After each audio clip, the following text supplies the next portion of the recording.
Oh, you can't make this up.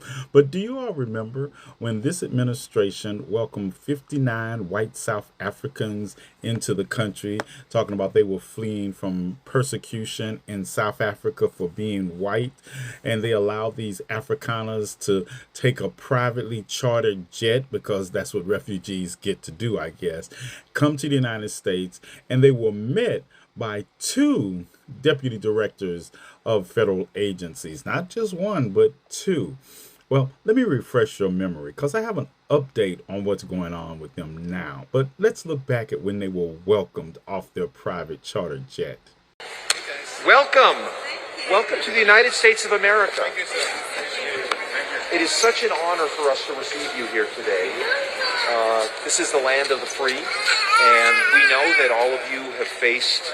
I'm Chris Landau. First of all, let me introduce myself. I'm the Deputy Secretary of State of the United States. This is my friend Troy Edgar. Yeah, I'm the Deputy Secretary of Homeland Security. Again, welcome. So great to have you guys here. I know you've gone through a long flight. I cannot believe there are babies and children who are actually so well behaved. This is much better than mine are. So bless you for that. And I think it's so happy. It makes me so happy to see you with our flag in your hands, and that flag symbolizes liberty for so many of us. Yeah, Many yada, of us, yada, yada, our yada. families. Well, that was in May of last year. Let's take a look at what's going on with them today. It couldn't have happened to some better people. Welcome back. You may recall last year we reported on the Trump administration's decision to limit the number of refugees entering the United States. That number was set at 7,500, a significant cut from the Biden era. In addition, the administration is prioritizing white South Africans for admission, a group it says faces persecution at home, something the South African government disputes.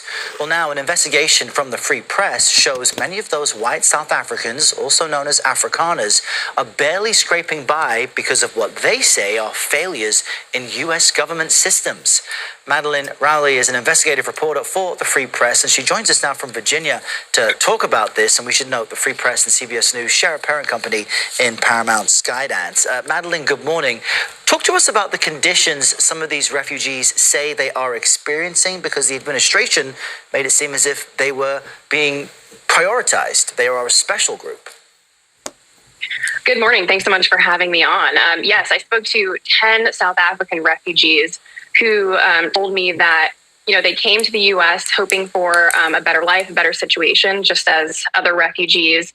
And the government contracts with 7 refugee resettlement agencies that are paid hundreds of millions of dollars per year to provide safe, sanitary, and affordable housing. And unfortunately, what I heard from these Afrikaner refugees is that they're spending weeks in motels in unsafe areas. They're being offered housing that is full of mold, apartments that are full of mold in expensive areas. So each refugee is allotted $2,000, and all of that has been going to rent. So they're really left with nothing. And these agencies are supposed to help them apply to jobs, obtain temporary benefits such as SNAP and Medicaid, and basically other people from the community, like neighbors, are having to step in because they just, in some cases, can't even get a hold of their resettlement agencies. And Madeline, what jumps out to me about what you're saying is we have this almost split screen between what you're describing their life is like now and how they looked in May of 2025 when they were being welcomed here. They were holding American flags. They had smiles on their faces. When you asked refugee groups about these issues with the resettlement process, what are they telling you? How common is this? Well, from what I could tell, there is an entire network of people as they come. People I spoke to came as soon as 2 weeks ago. And what they do is, they have a network through social media groups and WhatsApp, and they're all realizing, oh no, I'm stuck in this hotel. I only have a certain amount of food. They don't have transportation. They don't have the right clothing. I talked to 3 refugees who are in Detroit. It's very cold there. They do not have coats. So they're realizing that they really feel alone. So I think with that original group, now we're sort of seeing, I think so far, over 1,600 Afrikaner refugees have come. And now we're seeing sort of the cracks in the system here. when it comes to how these resettlement agencies work. They have regional offices all throughout the United States where the money from the federal government trickles down. Some of them, one refugee resettlement agency, their federal expenditures topped $727 million in fiscal year 2024. So I think we have to ask here, why are these refugees being told there's no budget for food, or there's no other apartments or places to show them that are in safe and sanitary areas? So, Madeline, in our last few moments, what are these resettlement groups telling you? And are other refugee groups expressing the same amount of challenges? Well, I think that's one of the questions that my reporting for the Free Press raises. I spoke to the neighbor of one Afrikaner family who was resettled in North Carolina. And the neighbor told me, she's been helping this family. She gave them air mattresses, pillows. She spent $300 of her own money to help this family. And she told me that previously there was a family from Afghanistan, a refugee family from Afghanistan, who was living in this rental home, and they experienced the same challenges. So I think this really raises the question. The majority of Afrikaners, a lot of Afrikaners do speak English. It's not their first language, and not all of them here speak English. But I think this raises the question as to whether or not other refugees that are going through this refugee resettlement system are experiencing the same thing. And this is sort of the first time that we're hearing about it. And we did just show a statement from the Office of Refugee Resettlement saying every effort is made to provide them with safe and sanitary housing. Madeline, we appreciate your reporting, putting a spotlight on this, and we thank you for joining us this morning. This couldn't have happened to a group of better people. And the most interesting thing that I didn't know that I learned from that reporting was they have snuck 1,600 more of these South African Afrikaners fleeing from a lie of persecution in South Africa. Yeah, sounds about right. But I don't hear any outrage from these maggots and racists and bigots talking about they're getting $2,000 a month. They're being put on welfare so they can have medical and yada, yada, yada. I don't hear any of that from those anti-immigrant groups that are always talking about immigrants just being allowed to breathe in the United States. Like I said, couldn't have happened to a better group. Yep, I guess their usefulness has run its course. Oh, you can't make this up. But I'm going to enjoy the laugh all the way. I'm sure we all remember those white Afrikaners who got into the US last year and got asylum straight up. Immediately they got in. In fact, they came in with chartered flights. Now let's get to the reason they fled South Africa. The head of this administration promised them better life, and they claimed they were being maltreated by black Afrikaners. It so happens that white South Africans unalived some black South Africans working in their farms. You can Google that story. Now, the white South Africans are pissed, saying they were sold a lie. They were not kept in the best places. The $2,000 promised to them and all that, they aren't seeing it, and all I can say about this is fo. Let's get into the rest of the video. White South African refugees. Let's get into it. You may have heard this come up multiple times in the media as of recently, especially from our president. It's a genocide that's taking place that you people don't want to write about, but it's a terrible thing that's taking place. And farmers are being killed. They happen to be white, but whether they're white or black makes no difference to me. But white farmers are being brutally killed, and their land is being confiscated in South Africa. And the newspapers and the media, television media, doesn't even talk about it. There's a lot to unpack here as to why our administration prefers white asylum seekers and are bad-mouthing and painting black and brown asylum seekers and migrants in the wrong way. In his first presidency, President Trump didn't hide the fact that he thought that there were good countries and bad countries. He called Haiti and El Salvador shithole countries, whilst in the same sentence saying that we need more migrants from good places like Norway. White Afrikaners in South Africa fit the stereotype that many white-ring governments around the world want in their country, and they have become the darlings. 3 decades ago, on April 27, 1994, after centuries of white rule, black South Africans voted in general elections for the first time. This marked the official end of apartheid rule. cemented days later when Nelson Mandela was sworn in as the country's first black president. Since the arrival of Dutch settlers in the 1800s and British colonists in the 1700s and 1800s, South Africa had been a project that subjected black people systematically segregationist laws and practices. But it was the adoption of apartheid in 1948 that codified and formalized these racist practices into law. It strictly separated people into separate classes based on their skin color, putting the white minority in the highest class, with all others, including black, indigenous, multi-race, multi-ethnic people, and descendants of indentured Indian workers below them.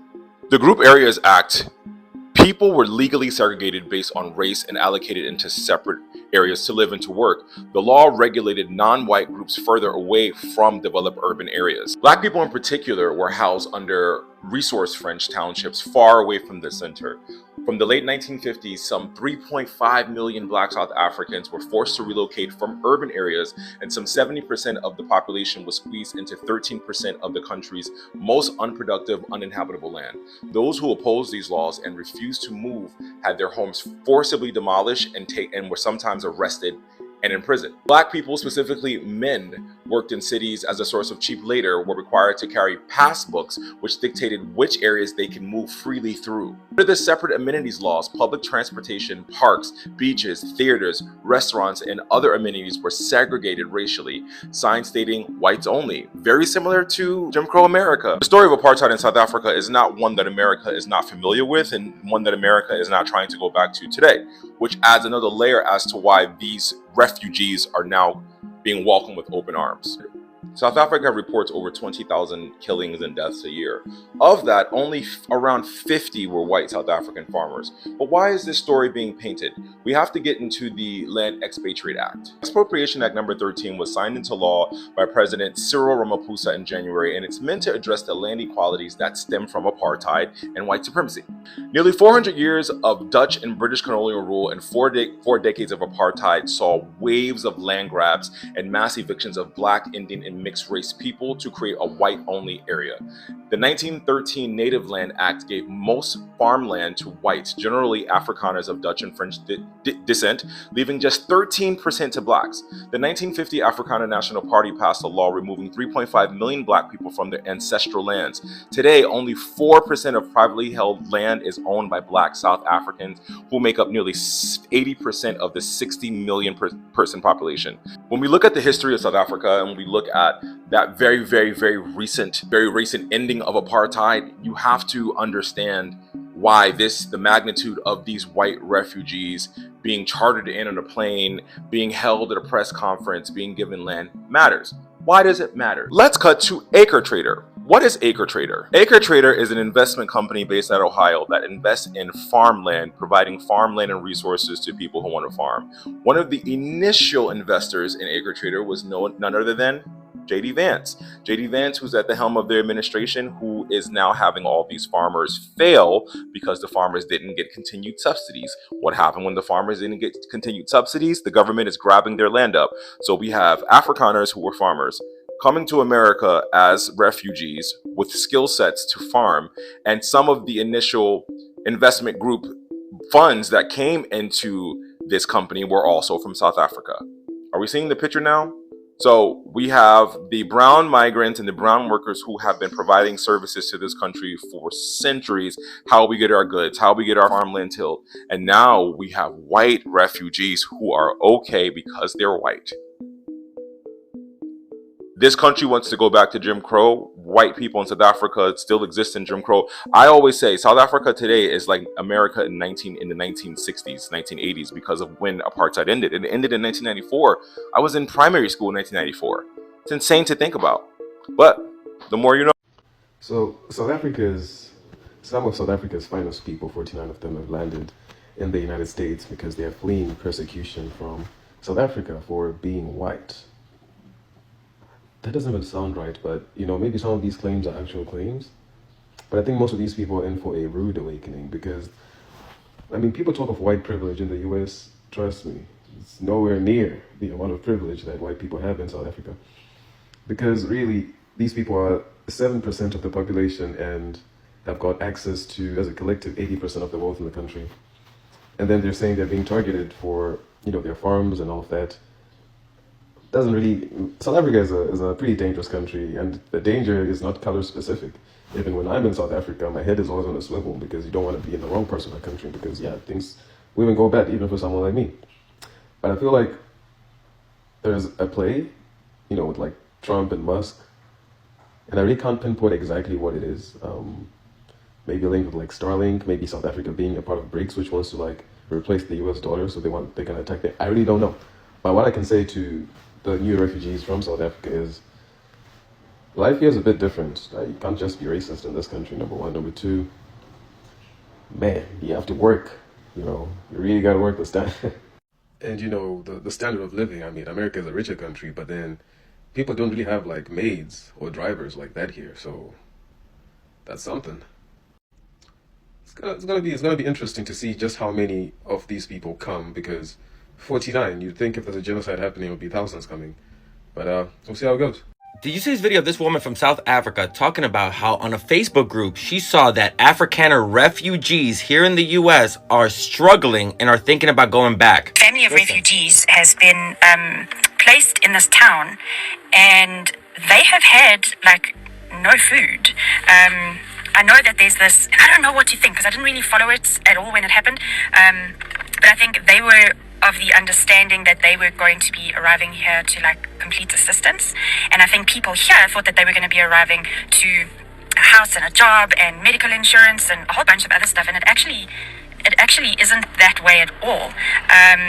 There have been like 4 adults in a hotel room with no money, no cell phone, no anything, and like the humanitarian in me, I can't ignore the fact that these people are struggling, but there's this one side of me that's like, fuck that. If you hadn't heard the story, Trump has been letting Afrikaner refugees, heavy on the quotes, into the U.S. They came here with the lie that the South African government is persecuting them because they're white. So at a time where Trump is not allowing any refugees to come into the country, he is allowing Afrikaners into the country. And like this article perfectly states, they're not refugees, they're opportunists. And these opportunists really thought that when they got to the U.S., they were going to get a house, a job, a car, a cell phone, health insurance completely paid for. They really thought that Daddy Donnie was going to take taxpayer money and give it to them.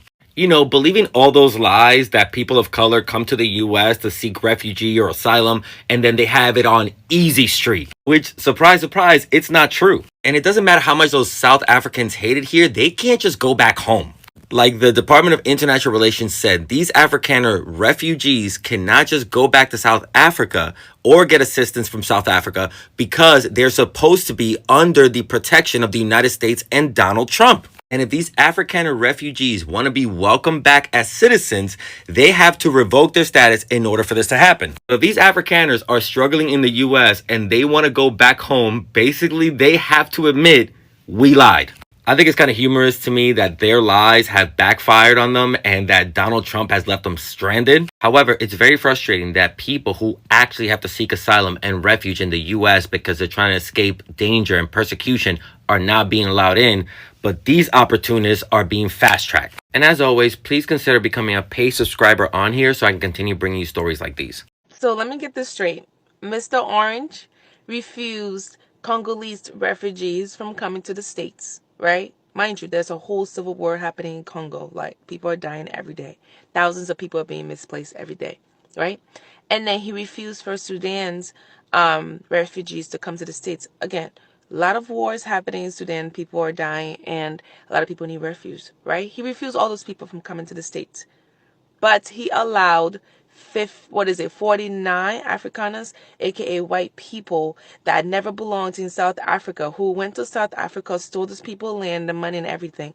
Up to this day, they still have their land, right? And there's like more black people in South Africa than white, but the white people have more power over the black people. Makes no sense. Anyways, you're telling me the white people in South Africa need more refuge than the people who have war going on in their country? Like, are we for real?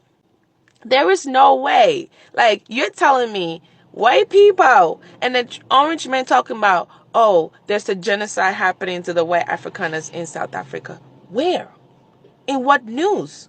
because it's not in any news. Like, what are you talking about? I just feel like he just make up things as he goes. Something really sick and regressive is beginning to rear its ugly head in regard to race and how it correlates with nationality here in the United States of America. So let's go ahead and put this into perspective.